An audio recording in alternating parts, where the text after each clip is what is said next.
Postmortem. Mahatma Gandhi अस्पताल के अंधेरे मोर्ग में एक लाश पोस्टमार्टम के लिए रखी हुई थी। यो लाश का मॉर्ग में रखा रहना कोई नई बात नहीं थी, लेकिन आज न जाने क्यों अजीब सा सन्नाटा पसरा हुआ था, मानो किसी तूफान के आने का संकेत हो। तभी कोने में बने बिल में से एक बड़ा सा चूहा निकला। उसकी नजर स्ट्रेचर पर रखी इस लाश पर पड़ी और ताजे मांस की खुशबू के पीछे वो बड़ा सा चूहा स्ट्रेचर के करीब पहुंच गया। वो स्ट्रेचर के पहिए से चढ़ता हुआ लाश के करीब पहुंच गया और चादर से बाहर निकले हुए लाश के हाथ की ओर बढ़ने लगा। जैसे ही उसने अपने बड़े से दांत लाश के हाथ में गड़ाने के लिए खोले, झटके से वहां लाइट जल उठी और दरवाजा खुलने की आवाज आने लगी।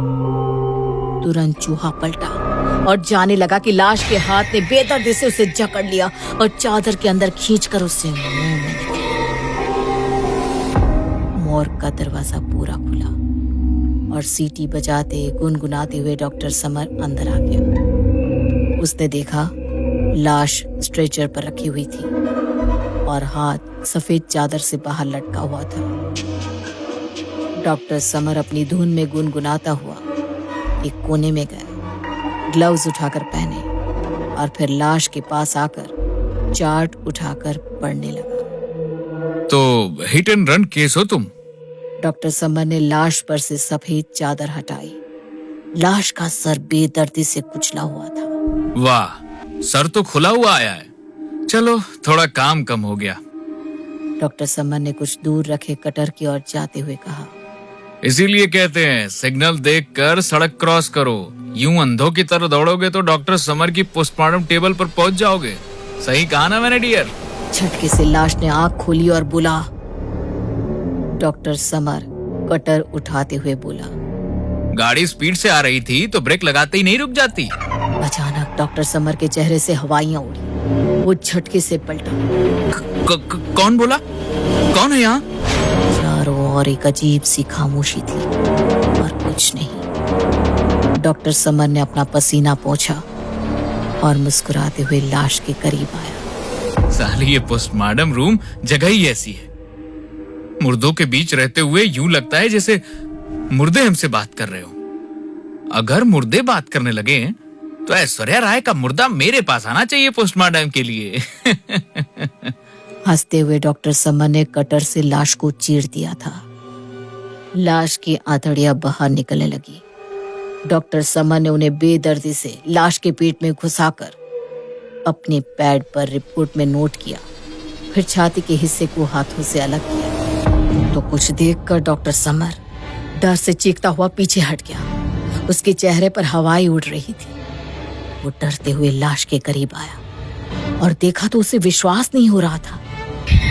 लाश का दिल धड़क रहा था। डॉक्टर समर ने जल्दी से लाश की नब्ज देखी और हैरानी से बोल पड़ा, ये तो मरा हुआ है, फिर इसका दिल धड़क कैसे रहा है? डॉक्टर समर ने धड़कते दिल पर हाथ लगाया तो दिल निकलकर हाथ में आ गया। डॉक्टर समर ने हैरानी से हाथ ऊपर किया तो देखा दिल अचानक से तेजी से धड़कने लगा था। घबराकर डॉक्टर समर के हाथ से दिल छूट गया। दिल फर्श पर गिरा और बॉल की तरह टप्पे खाता पोस्टमार्टम रूम में फुदकने लगा। डॉक्टर समर चीखते हुए बाहर भागा और दरवाजा बंद कर दिया।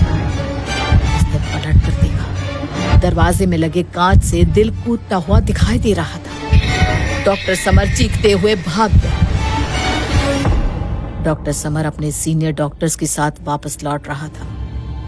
डॉक्टर वर्मा बोले, are you sure doctor Samar, तुमने आज पी नहीं है? आज जुम्मा है, आपको पता है मैं जुम्मे के दिन कोई नशा नहीं करता हूँ। पर जो तुम कह रहे हो वो तो कोई इंसान नशे में ही बोल सकता है doctor summer. Doctor summer postmortem room का दरवाजा खोलते हुए बोला, अपनी आंखों पर तो विश्वास करोगे ना डॉक्टर निगम? ये देखो। डॉक्टर समर हैरानी से देखता रह गया। अंदर सब कुछ नॉर्मल था। वो तेजी से लाश के पास आया और देखा दिल अपनी जगह लगा है और वो डेड है। डॉक्टर समर चकरा गया। ऐसा कैसे हो सकता है? अभी तो यहाँ। डॉक्टर समर, आज आराम करो।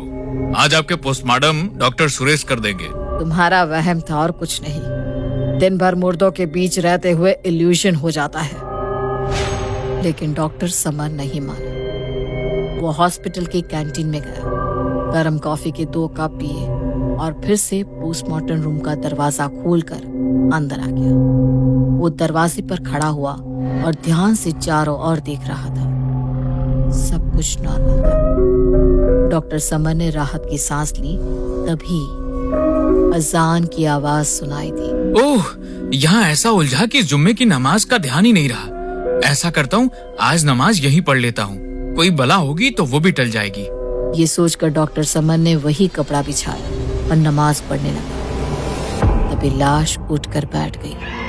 उसके कटे पेट से आंतड़ियां बाहर निकल गई। लाश ने अपनी आंतड़ियों को समेटकर अंदर किया, टाँका लगाने का सामान पास में रखे टेबल से उठाया और अपने चीरे हुए बदन को टाँका लगाकर जोड़ने लगा। इससे अनजान डॉक्टर समर नमाज पूरी करके उठा, कपड़े को लपेट कर रखा और पलटा तो घबराकर 2 कदम पीछे हट गया। उसे विश्वास नहीं हो रहा था कि मुर्दा अपने बदन पर टाँके लगा रहा था। लाश ने डॉक्टर समर को देखा। वो टाँके लगाते हुए रुक गया और बोला, डॉक्टर साहब, मुझसे टाँके लगाते नहीं बन रहे हैं, बाकी के टाँके आप लगा दो। डॉक्टर समर चीख पड़ा और उल्टे पैर वहां से भाग गया। लाश ने डॉक्टर समर को यूं भागते देखा। वो लाचारी से सर हिलाया और फिर से वो टाँके लगाने लगा। धाड़ से पोस्टमार्टम रूम का दरवाजा खुला और डॉक्टर वर्मा, डॉक्टर निगम और डॉक्टर समर के साथ अंदर आए। उन्होंने देखा सब कुछ पहले की तरह नॉर्मल है। अब बताइए, आपको अपने दिमाग का इलाज करवाना चाहिए या नहीं डॉक्टर समर? क्या चल रहा है आपके दिमाग में जो इस तरह की बेकार कहानियां हमको सुना रहे हैं? आप खुद डॉक्टर हैं, ऐसी बेसर पैर की बातें तो आपके दिमाग में आनी ही नहीं चाहिए। मैं भी इन चीजों को नहीं मानता, मगर जो सामने दिख रहा है उसे कैसे नकार दूं? अब आप ये मत कहने लगना, ये सब चीजें आपको ही दिखाई दे रही हैं, किसी और को नहीं। डॉक्टर समर उलझन में पड़ गया। वो यही बात तो बोलने वाला था। अभी उसकी नजर लाश पर पड़ी और देखकर चीख पड़ा। पूरी लाश पर टाँके लगे हुए थे। डॉक्टर समर दोनों को लाश के पास लाया और टाँके दिखाते हुए कहा, ये देखो डॉक्टर वर्मा, आप भी देखो डॉक्टर निगम, जब मैंने पोस्टमार्टम पूरा किया ही नहीं तो ये टाँके कहाँ से इस लाश पर आ गए? डॉक्टर निगम और डॉक्टर वर्मा ये देखकर हैरान रह गए। डॉक्टर वर्मा ने अपने माथे से पसीना पोंछा और कहा, ऐसा कैसे हो सकता है? तुम अच्छे से याद करो, तुमने तो नहीं लगाए थे टाँके। एक लाश खुद को टाँका कैसे लगा सकती है? अगर मैंने पोस्टमार्टम कर लिया होता तो इस रिपोर्ट में लिखता। ये देखो क्या लिखा है इस रिपोर्ट में, पोस्टमार्टम डन। पढ़कर डॉक्टर समर हैरान रह गया। ये कैसे हो सकता है? मैंने पोस्टमार्टम किया ही नहीं तो रिपोर्ट कहाँ से कंप्लीट हो गई? ये क्या मजाक कर रहे हो तुम हमारे साथ?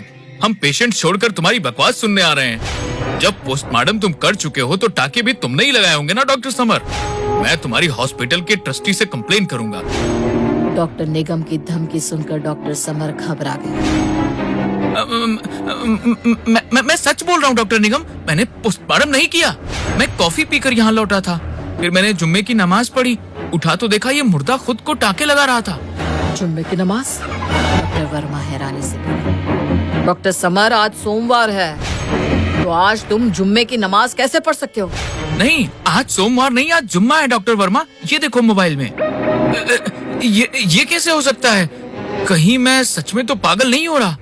पागल हुए नहीं हो, लेकिन हो जाओगे डॉक्टर समर। इसीलिए तुम 2-4 दिन की छुट्टी लो और कहीं हिल स्टेशन में आराम करने जाओ, समझे? ये कहकर डॉक्टर निगम और डॉक्टर वर्मा चले गए। डॉक्टर समर बेवकूफों की तरह वहां खड़ा रह गया। उसे समझ में नहीं आ रहा था कि वो क्या करे। डॉक्टर समर टेबल पर रखे औजारों के पास गए, वहां से तेज धार वाला कटर उठाया और लाश के सामने आकर खड़ा हो गया। कौन हो तुम? क्या खेल खेल रहे हो मेरे साथ? बोलो, उठो, जवाब क्यों नहीं देते हो? लाश में कोई मूवमेंट नहीं हुई, वो मुर्दों जैसी ही पड़ी रही। तू ऐसे नहीं मानेगा। कहते हुए डॉक्टर समर ने तेज धार वाला कटर पूरी ताकत से लाश के टांकों में घुसा दिया और सारे टांके कटर से चीर कर काट डाले। खुले हुए टांकों में से आंतड़ियां बाहर निकलकर लुढ़क गई। डॉक्टर समर लाश को घूरता रहा, जैसे किसी मूवमेंट की उम्मीद हो। फिर उसने दोनों हाथ कटे हुए टांकों में डालकर लाश की छाती को फाड़ दिया। लाश का दिल दिखाई देने लगा, लेकिन अब उस दिल में धड़कन नहीं थी। डॉक्टर समर उलझन में पड़ गया। अब उसे लगने लगा कहीं वो सच में तो वो चीजें इमेजिन नहीं कर रहा था, कहीं सच में तो वो पागल नहीं हो रहा था। अचानक वहां थक थक थक की आवाज गूंज उठी। डॉक्टर समर ने लाश को देखा तो वो चीख कर पीछे हट गया। लाश का दिल फिर से धड़कने लगा। लाश ने आंखें खोली और वो दोबारा उठ बैठी। लाश ने डॉक्टर समर को देखा। डॉक्टर समर सिहर उठा।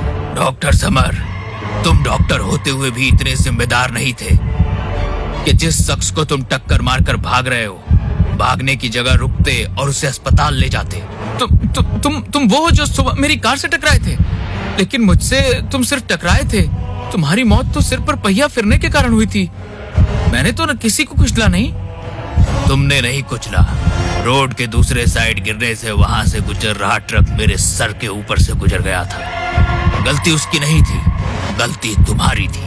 तुम्हारे टक्कर मारने के कारण मैं उसके पहिए के नीचे आया था। उसकी सजा तुम्हें भुगतनी होगी। कहकर लाश ने अपना मुंह खोला और उसके मुंह से बड़े बड़े चूहे निकलने लगे। उन चूहों ने डॉक्टर समर पर हमला किया।